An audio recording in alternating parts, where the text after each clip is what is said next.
Iya, korban paling parah dalam sengketa tanah Dago Bandung adalah warga kampung Cirapuhan Ordayu, Pada Dago Bandung, penduduk asli dan kelompoknya.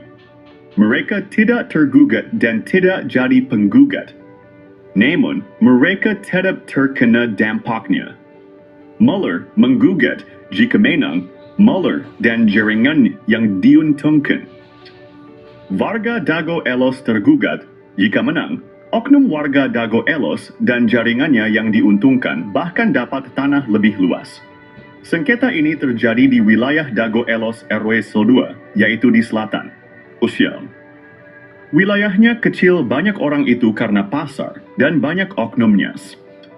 Namun, dampaknya ke utara, yaitu Kampung Cirapuhan RW 1 Dago Bandung.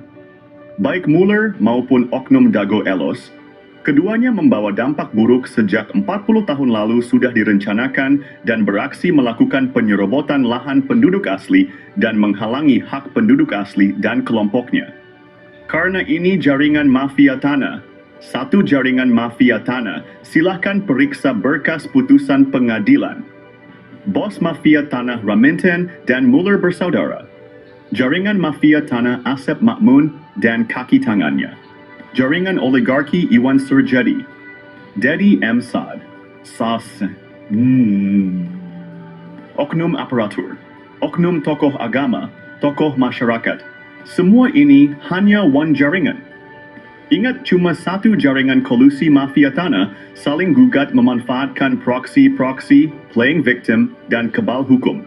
Silahkan periksa berita Iwan Surjadi, Kebal Hukum Dana Bansos 2014.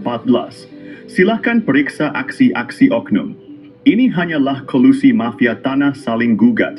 Merugikan warga kampung Cirapuhan dan negara, bahkan warga Dago Elos pun dirugikan. Warga diprovokasi untuk melakukan penyerobotan lahan dan tindakan yang melanggar hukum. Vote.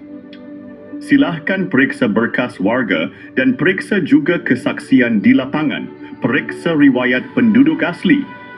Selama ini yang muncul dalam pemberitaan hanya satu sumber. Ingat, hanya satu sumber berita. Gunakan logika Anda. Ini hanyalah satu jaringan mafia tanah, satu sumber pemberitaan, satu jaringan kolusi saling gugat. Bukan gugatan Mueller, tapi kolusi saling gugat Mueller. Kolusi mafia tanah, satu sumber kolusi. Periksa berkas pengadilan, hanya Mueller dan Raminten, Raja dan Ratu Mafia. Mereka menjadikan warga negara dan penduduk asli hanya kaki tangannya Mueller dan Raminten. Ini hanya satu jaringan. Sumber berita hanya satu jaringan, hanya satu skenario. Silahkan cek infoblog atau video versi Kampung Cirapuhan atau Nawisan Kurma.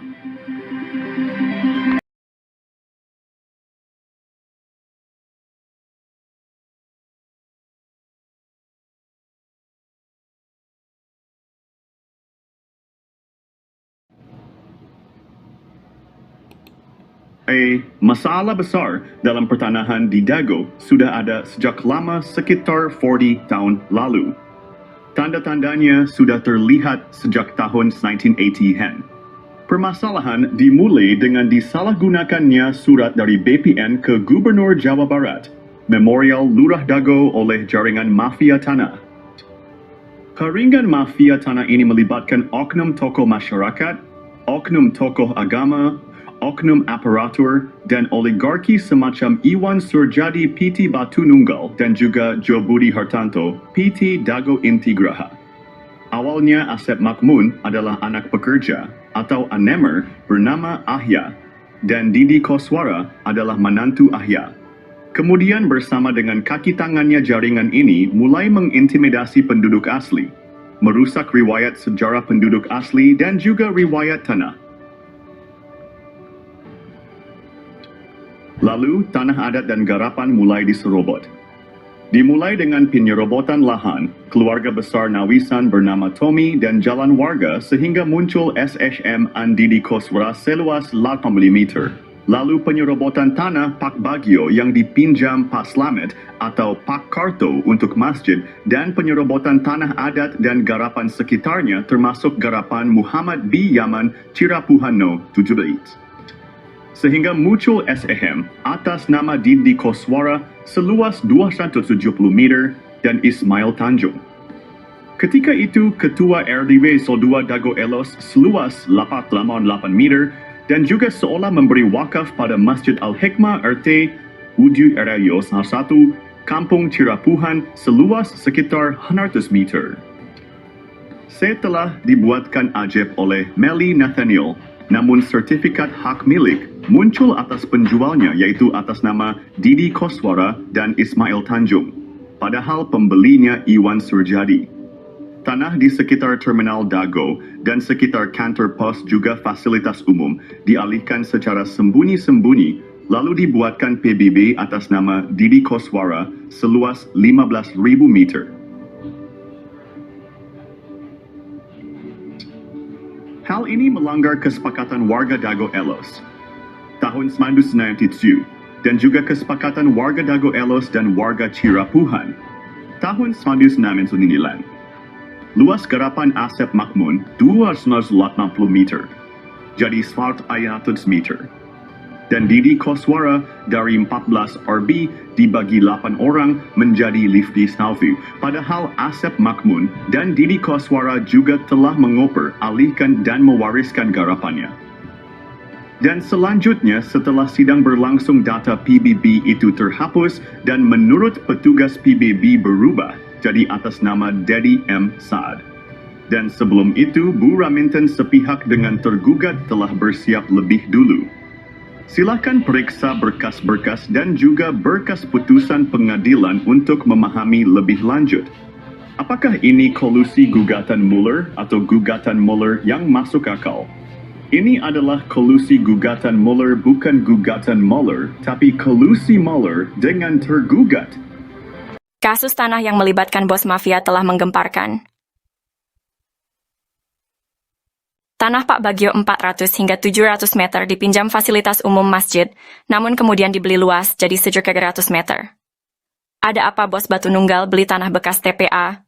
Penyerobotan jadi hadiah 80 meter lalu 270 meter Didi Koswara untuk Ketua RW Sentul 2, Dago Elos Ismail Tanjung 8% maupun 8M, bonus balik layar tergugat dan pendataan tergugat Ketua RW Sentul 2 Dago Elos Asep Makmun sebagai pembela Isidentil, Ketua RW Sentul 1 Cirapuhan Apud Sukendar dan oknum aparatur. Rupanya target 100 miliar hingga 1 triliun hingga tanah puluhan meter. Keluarga besar Pamenpati TNI dan Polri diserobot dan dilaporkan polisi tahun 2012. Sejak tahun 2007 sudah diberi tanda batas pohon alpukat dan sirsak, AIPAI. Bos mafia tanah Iwan Surjadi kebal hukum pada dana bansos tahun 2014. Pemerintah perlu membentuk tim independen untuk menyelidiki kasus sekarang merugikan warga kampung Cirapuhan dan negara 100 miliar hingga 1 triliun. Mafia tanah saling gugat Dago, bukan ngegugat, tapi saling gugat. Tonton film keluarga Mueller durasi 4 jam 40 pm. Kisah ini terjadi di kampung Cirapuhan pada tahun 2008. Bob Nainggolan, seorang pengacara, mengirim surat panggilan atas nama Iwan Surjadi. Bos Batu Nunggal mengaku berhak tanah seluas sekitar 100 meter.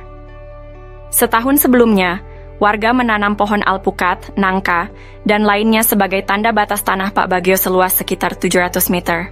Adapun barat dan timurnya adalah tanah warga. Notaris Meli Nathaniel membuat akta jual beli AJB dengan penjual Ismail Tanjung dan Didi Koswara. Asep Makmun menjadi penunjuk batas. Setelahnya sertifikat terbit atas nama penjual. Ini gratifikasi, AC. Kemudian hari, Iwan Surjadi ternyata hanya seorang mafia tanah saling gugat. Ia memberi hadiah untuk oknum aparatur, juga Didi Koswara, Ismail Tanjung, Asep Makmun dan rekan sebagai pendata calon tergugat dan tergugat. Sertifikat tanah atas nama penjual muncul setelah AJB dibuat. Kesaksian dari Pak Ada, Paman Asep Makmun, Pak Unus, dan Pak Slamet juga mendukung hal ini. Menunjukkan Asep Makmun, Apud Sukendar, dan jaringan mafia telah berdusta. Lalu memberi peran Didi Koswara seolah tokoh tuan tanah pribumi sebagai tergugat.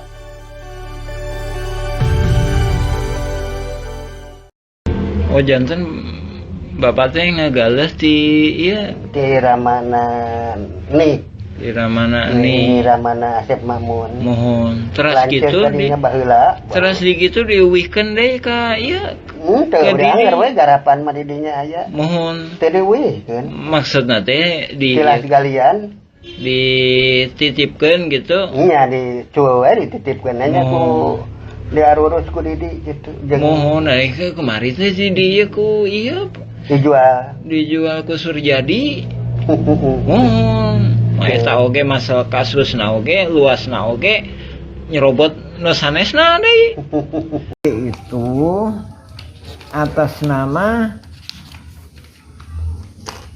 pembelinya itu Iwan Surjadi, penjualnya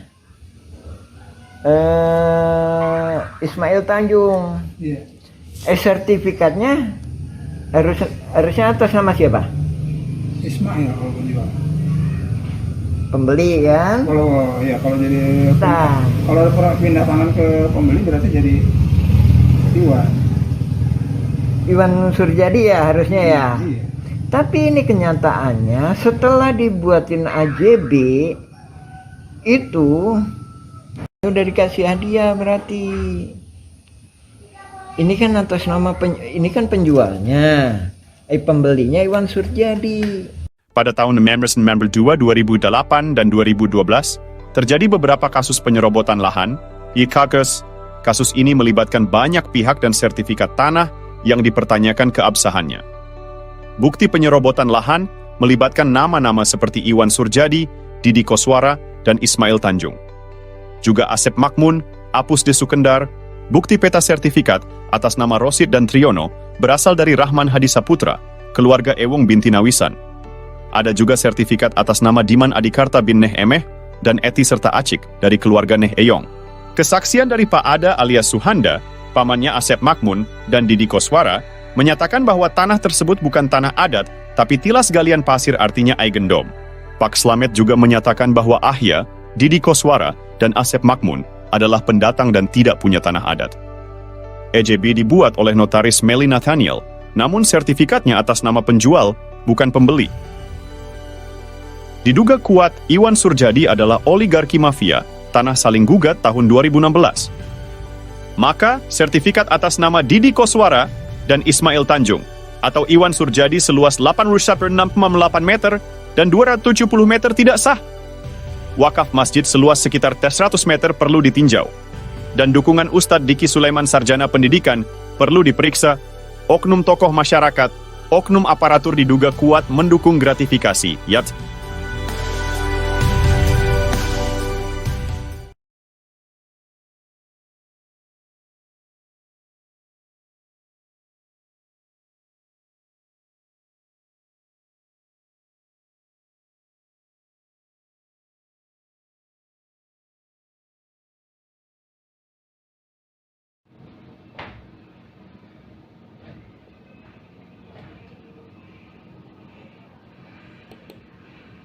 Ponti. Polemik sengketa tanah di Dago antara gugatan dan kolusi saling gugat. Asep Makmun menggambarkan bahwa Muller tiba-tiba menggugat warga Dago. Apakah ini masuk akal? Dalam sidang, Asep menjelaskan keterkejutannya sebagai rakyat kecil yang seperti tak pernah berurusan dengan hukum perihal tanah. Padahal riwayat Asep Makmun bersama Iwan Surjadi dan pengacaranya menyerobot lahan penduduk asli, lalu kerap bawa-bawa LSM untuk menuntut ganti rugi ke Dimage, padahal bukan garapannya, dan juga garapan keluarganya sudah dioperalihkan, mau dia minta ganti rugi lagi, dan bagaimana bisa orang demikian tahun 2012 lapor ke polisi dan banyak catatan kasus pertanahan lainnya. Lalu apakah masuk logika Muller tiba-tiba menjadikan Asep Makmun dan rekannya sebagai tergugat utama nomor 1 sampai tergugat nomor 4? Bagaimana cara Muller menggugat? Bagaimana mungkin Muller memiliki data detail tentang tergugat tanpa berkolusi dengan oknum tergugat? Misalnya, tergugat keluarga Udin Sudinta dan anaknya, Cepi. Pertanyaannya, bagaimana Muller bisa mendapatkan informasi secara detail tergugat keluarga Udin Sudinta? yaitu tergugat nomor 69, nomor 99, nomor 232, nomor 233, dan nomor 31. Mueller tampaknya mempersiapkan gugatan dengan matang bersama oknum tergugat yang notabene Ketua RW 02 Dago Ellos. Sementara itu, Apud Sukendar tiba-tiba diangkat oleh Lurah Sebgai Ketua RW 1 Kampung Cirapuhan ketika masa pendataan, padahal Apud Sukendar bukan calon Ketua RW 1 Kampung Cirapuhan. Lalu bagaimana mungkin pendatang bernama Didi Koswara dari Subang diberi peranan seolah tuan tanah penduduk asli dengan lebih dulu diberi hadiah dan legalitas penyerobotan lahan oleh Iwan Surajadi PT Batu Nunggal Indah dan oknum aparatur negara. Mueller menargetkan tergugat utama yang sudah diberi peran untuk siap menghadapi. Dibantu dengan warga yang tidak tahu riwayat tanah dan riwayat penduduk asli. Mereka hanya ikut serta tanpa pemahaman mendalam dan sebagiannya hanya kaki tangan mafia tanah. Adapun mereka yang paham riwayat tanah dan riwayat penduduk asli tidak digugat, kecuali yang terlibat dalam jaringan mafia tanah Dago. Sementara itu, Buraminten sudah siap lebih dulu. Pertanyaannya, apakah gugatan Mueller atau kolusi saling gugat yang lebih masuk akal? Lalu bagaimana dengan aksi Asep Makmun sejak sekitar 40 tahun ini?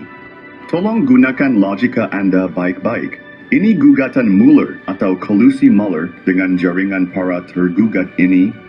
Ini adalah kolusi saling gugat Mueller. Bukan gugatan Mueller, tapi kolusi Mueller saling gugat.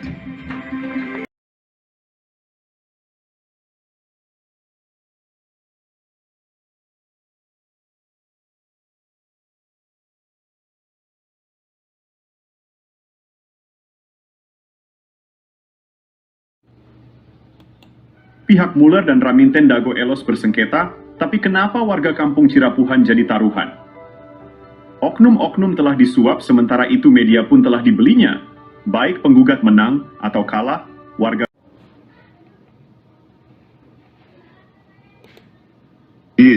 Kasus-kasus Tanah Dago bisa diibaratkan bandar judi online. Coba gunakan logika.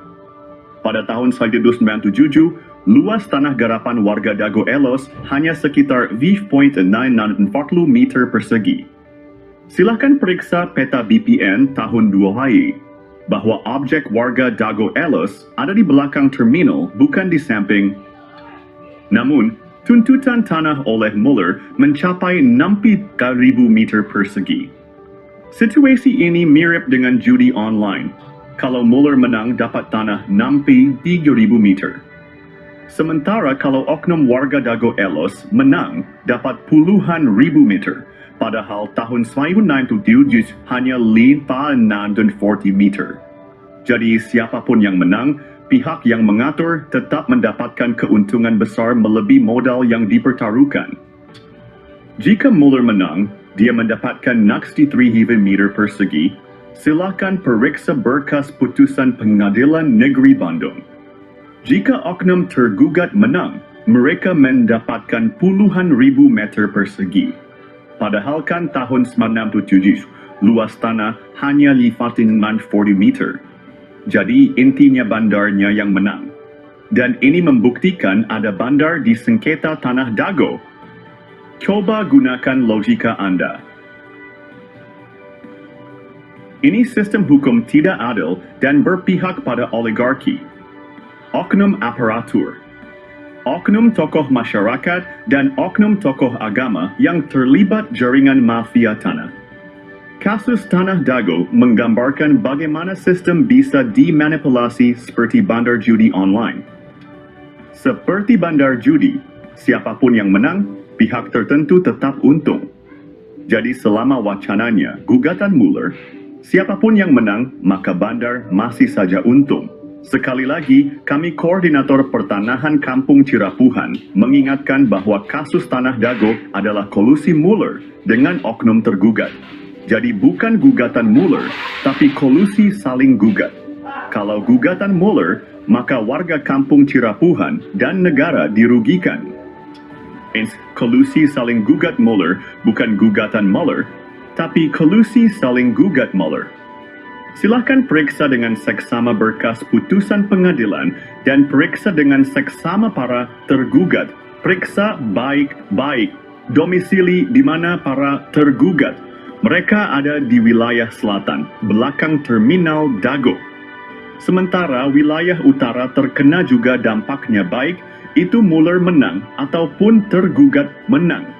Karena ini adalah kolusi saling gugat, ibaratnya bandar judi. Ingat, eigendom verpanding terluas, yaitu 3742 dan 6867. Ada di Kampung Cirapuhan RW 11, bukan di Dago Elos.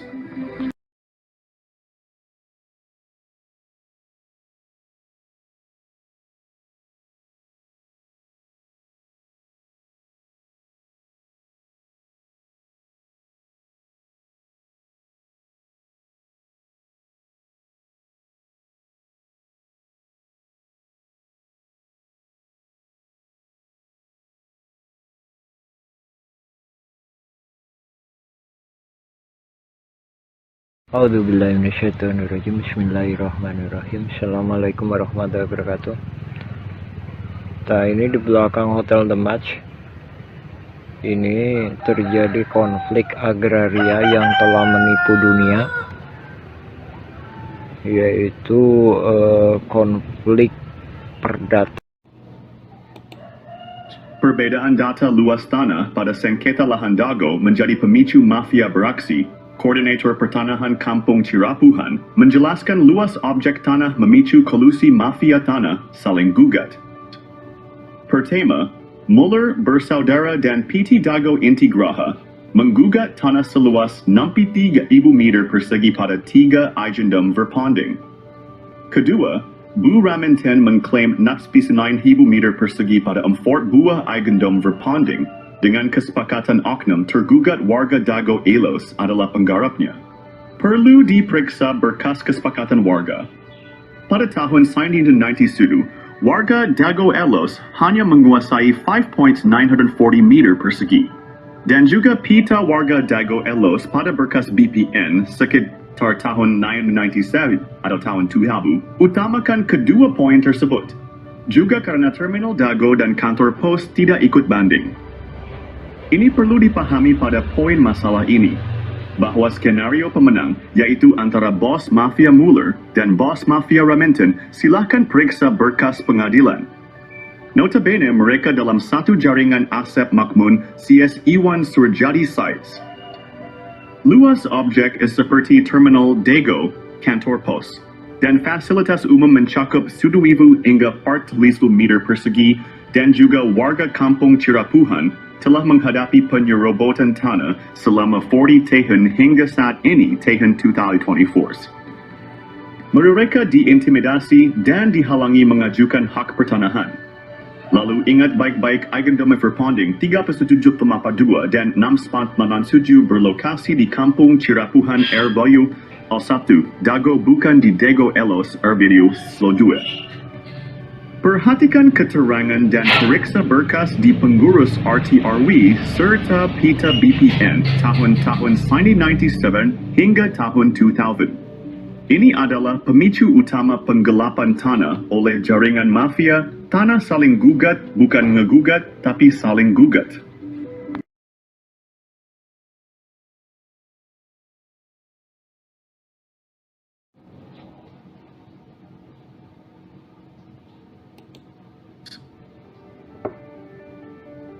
Mengungkap pihak dalam sengketa lahan Dago Elos Masla. Ini dipicu oknum warga Dago Bandung. Esensi. Dalam sengketa ini ada dua pihak utama. Penggugat adalah Mueller bersaudara dan PT Dago Intigraha. Oknum tergugat adalah jaringan Asep Makmun dan Bu Raminten. Kedua pihak mengklaim hak atas tanah dengan menggunakan hak barat eigendom verpanding. Intinya, bukan warga Dago atau warga Iwo Cirapuhan Bandung, tapi oknum. Dan ada pihak yang belum muncul adalah oknum aparatur. Dan oligarki juga jaringannya seperti Iwan Surjadi dan Dedi M. Saad I. Simak penjelasan korelasi kasus sebelumnya dalam film dokumenter Nawisan Kurma atau versi Kampung Cirapuhan. Silakan cek blog atau video yang berdurasi agak panjang. Periksa berkas putusan pengadilan tuntutan Mueller dengan adanya kesepakatan Bu Raminten. Misalnya, kesepakatan pihak Bu Raminten dengan Asep Makmun ada dalam putusan PN Bandung dan berkas lainnya, misalnya PBB 15 Argumeter atau sertifikat Didi Koswara. Iwan Surjadi dan berkas warga atau berkas peta BPN. Koordinator Pertanahan Kampung Cirapuhan sudah mengirim surat ke DPR Pusat seberat 3 kg. Adapun ke Presiden berat berkas 2,7 kg. Esensi dalam sengketa tanah Dago ini adalah satu jaringan mafia tanah dengan modus saling gugat yang melibatkan proksi. Proksinya, ingat, satu jaringan mafia tanah. Adapun kasus tanah makam dengan oknum supir BPN bernama Sahidin, beda lagi. Jadi esensi kasus Dago gugatan Mueller nggak masuk logika. Tapi esensinya kolusi penggugat, tergugat, dan jaringannya.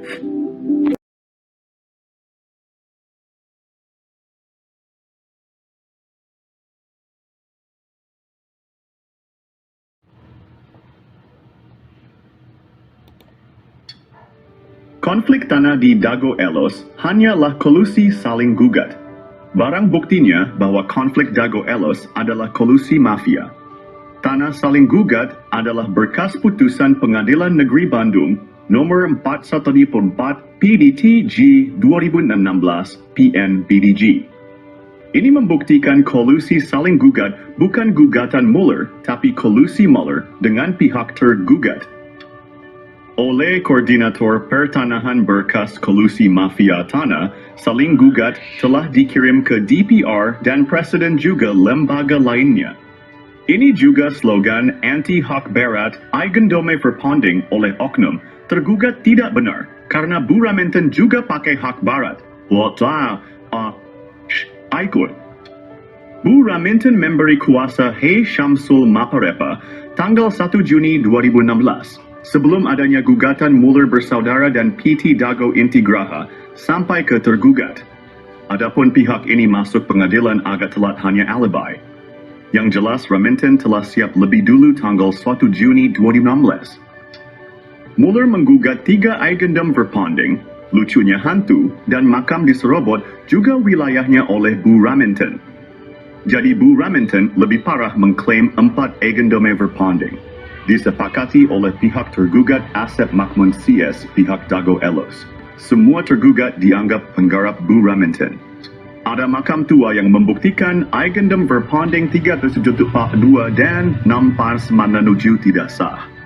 Pribumi lebih dulu ada dibandingkan pabrik tegel Simongan, yaitu pihak yang diakui pemegang Eigendom Verpanding oleh pihak tergugat maupun tergugat.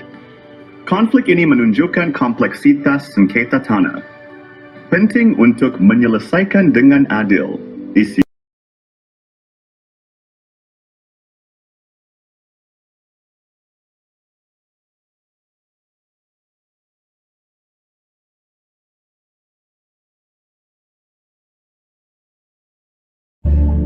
Thank you.